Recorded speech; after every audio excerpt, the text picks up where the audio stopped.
is meant by the term financial promotion and the general regulatory requirements. The FCA definition of a financial promotion is an invitation or inducement to engage in investment activity that is communicated in the course of business.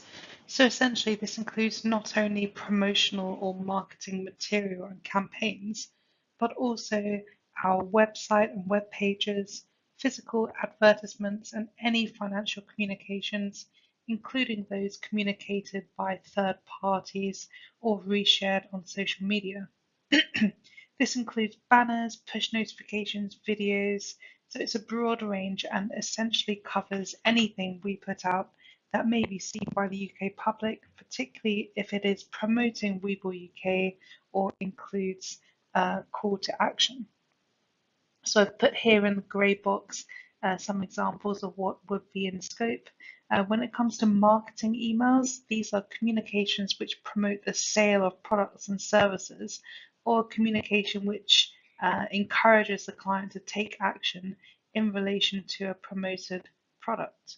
So an example would be an email promoting a new platform tool where the communication also includes a trade now or login call to action or similar.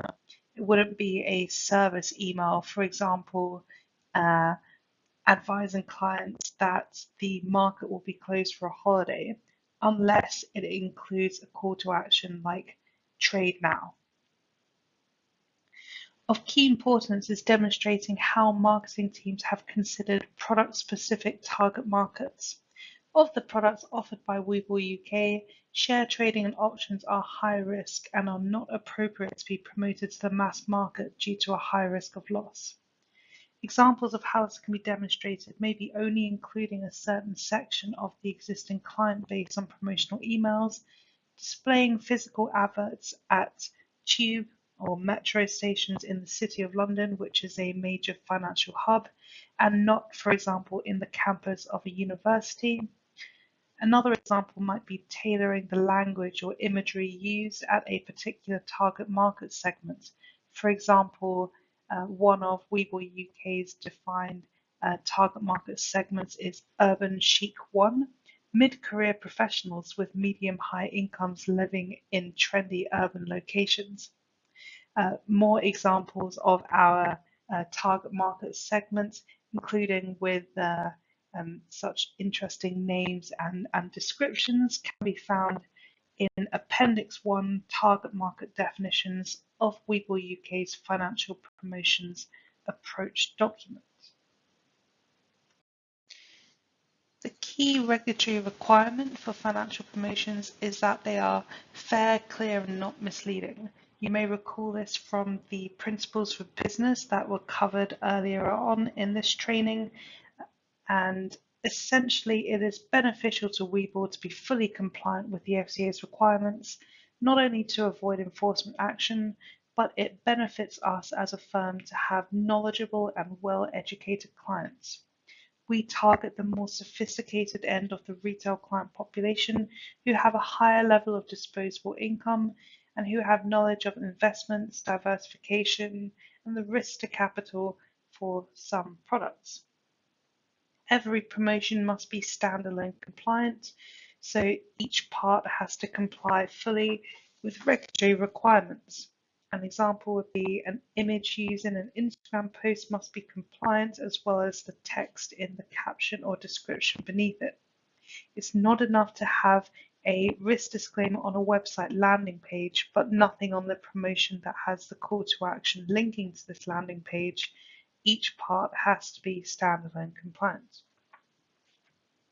So when submitting promotional material for review by compliance, everything has to be included and approved. So images, wording, links from call to actions, the email, push, banner, community post, social media, terms and conditions, all must be compliant. For example, you can't not include risk information in promotional material by saying, oh, we've already got a risk disclaimer on the website and it links to that from this. Each part must be standalone compliant. Webull UK does not have the regulatory permissions to offer investment advice or information that could be construed as offering advice. We must stay firmly on the side of informative rather than advisory. We also cannot use our regulated status as a marketing tool or imply that we are endorsed by the FCA. We were recently contacted by the FCA who weren't happy with us using a shield icon when referring to the FCA and our regulator status, so we had to remove this. We also should not take advantage of behavioral biases which may act to the detriment of the client. So using things like money bags, stacks of gold, overly appealing or stimulating visuals, and we also can't use gamification, so treasure chests, spinning wheels, roulette wheels, scratch cards, leaderboards. The FCA feel that these encourage clients to act in a way that may not be beneficial to them and might encourage them to, as an example, use more capital than they can afford to lose. Additionally, we must use easy to understand English, so no jargon. It has to be balanced, so not exaggerating or downplaying risks. We shouldn't be creating false senses of urgency or incentivizing trading or using language like trade now or you will miss out. So these are things that we can't do. Additionally, we prefer to use UK English, not US English. So we have shared a list of commonly differently spelled words, and also we would prefer the term sophisticated rather than professional.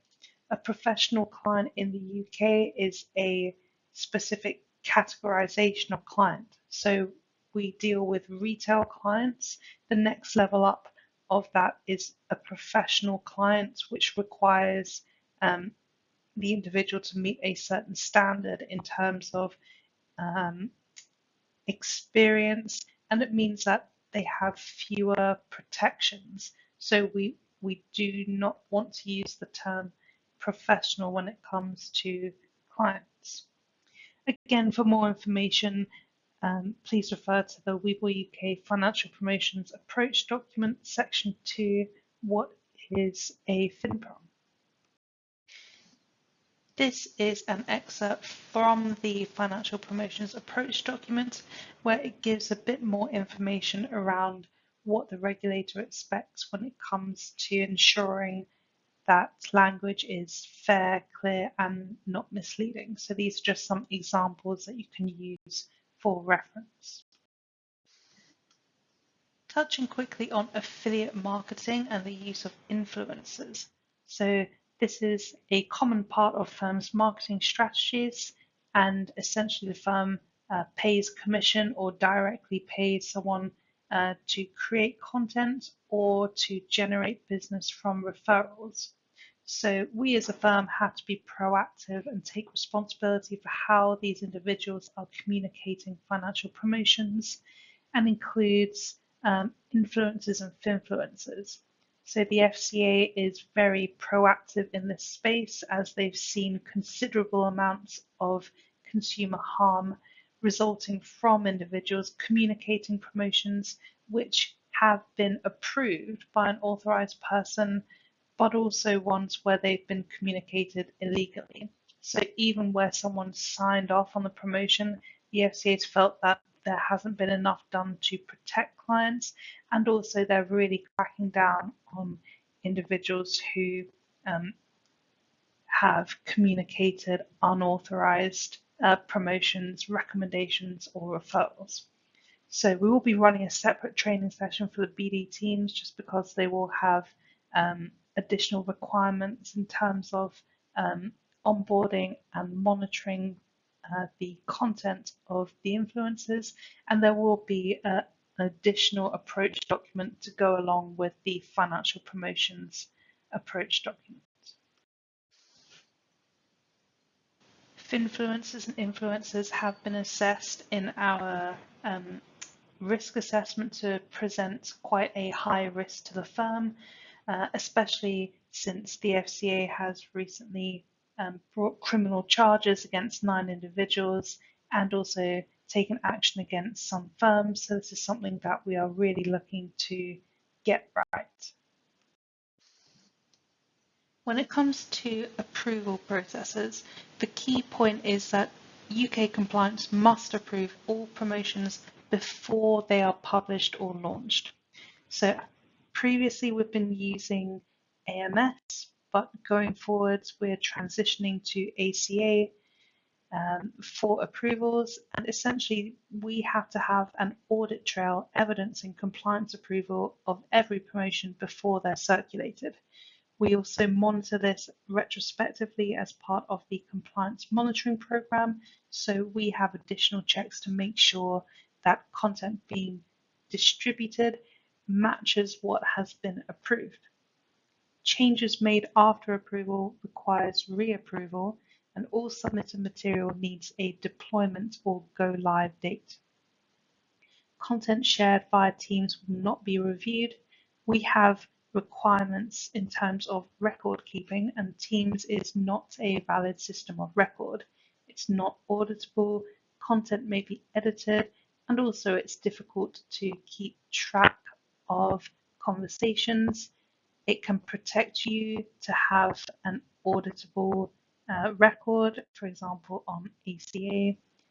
And also it's easier to keep track when you have multiple campaigns going on at the same time.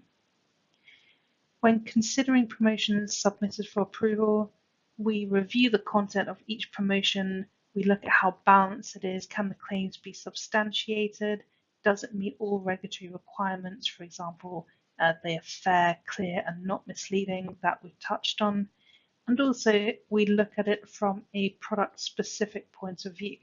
So has the correct risk warning been used and are they sufficiently prominent? Promotional material must be specific for each product and has to demonstrate consideration of their respective target markets that we covered briefly in an earlier slide.